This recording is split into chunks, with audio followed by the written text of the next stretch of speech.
किसी ने बड़े ही कमाल की बात कही है, दिल पे क्या गुजरी वो अनजान क्या जाने, प्यार किसे कहते हैं वो नादान क्या जाने। हवा के साथ उड़ गया घर इस परिंदे का, कैसे बना था घोंसला वो तूफान क्या जाने। जी हाँ दोस्तों, मैं लेकर आया हूँ पति पत्नी की एक ज़बरदस्त मोटिवेशनल स्टोरी। यह कहानी हमें सिखाएगी कि चाहे जैसी भी परिस्थिति हो हमें पत्नी का साथ नहीं छोड़ना चाहिए। तो आइए ध्यानपूर्वक सुनिएगा। एक गांव में गरीब किसान था। वो और उसकी पत्नी दोनों दिन भर मेहनत करके शाम को ही बामुश्किल अपने लिए खाना जुटा पाते थे। दोनों सुबह से खेतों में मजदूरी करते, सूखी लकड़ियां और पत्ते इकट्ठा करके बेचते, तब कहीं जाकर दोनों का गुजारा हो पाता था। फिर भी पत्नी अपने जीवन से संतुष्ट थी, लेकिन किसान को ये बात हमेशा अखरती थी। उसे अपने दोस्तों और रिश्तेदारों का जीवन देखकर बहुत बुरा लगता था। वे आराम से जीवन गुजार रहे थे। एक दिन किसान की किस्मत पलट गई। जंगल में लकड़ियां लेने गया। किसान काफी आगे तक निकल गया। जंगल के बीच में उसे एक गुफा दिखाई दी। गुफा में अंधेरा था। वो जैसे तैसे हिम्मत जुटाकर गुफा में दाखिल हुआ। जब वो अंदर गया तो उसकी आंखें फटी की फटी रह गईं। अंदर एक पूरा खजाना था। उसने खजाने पर कब्जा कर लिया और गुफा को मिट्टी, पत्थर और पेड़ों के पत्तों से ढक दिया। फिर बैलगाड़ी से धीरे धीरे सारा खजाना अपने घर ले आया।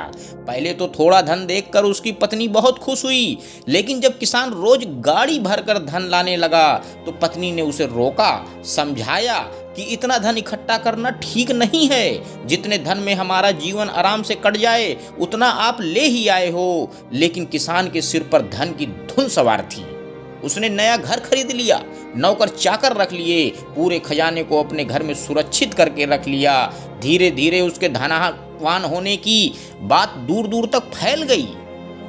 कई लोग रिश्तेदारियां निकालकर उसके पास आने लगे, उसे इज्जत देने लगे। वो भी धन के अभिमान में उसे बुरी आदत लग गई। अपनी अयासी में वो पत्नी से भी दूर हो गया।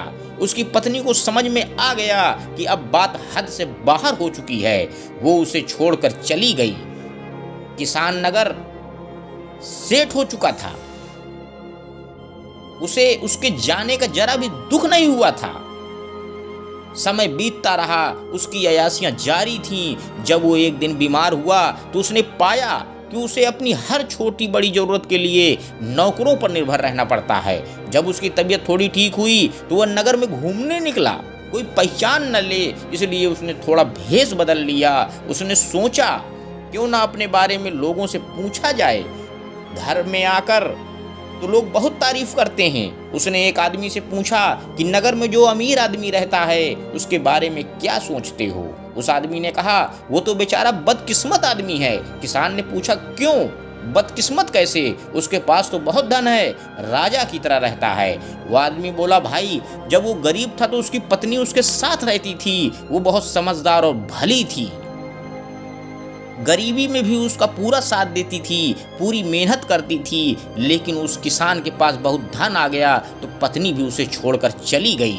ना घर में पत्नी है, ना बच्चे हैं, इतना धन आ गया है और घर में उस धन का सुख उठाने के लिए कोई नहीं है और ना ही कोई उपयोग करने वाला है। उसे तो छोटे छोटे कामों के लिए भी नौकरों के भरोसे रहना पड़ता है।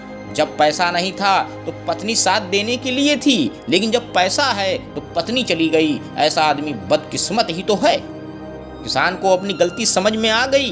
वो अपने पत्नी के घर पहुंचा, उससे माफी मांगकर और सारा धन दान देने का वादा करके उसे अपने घर ले आया।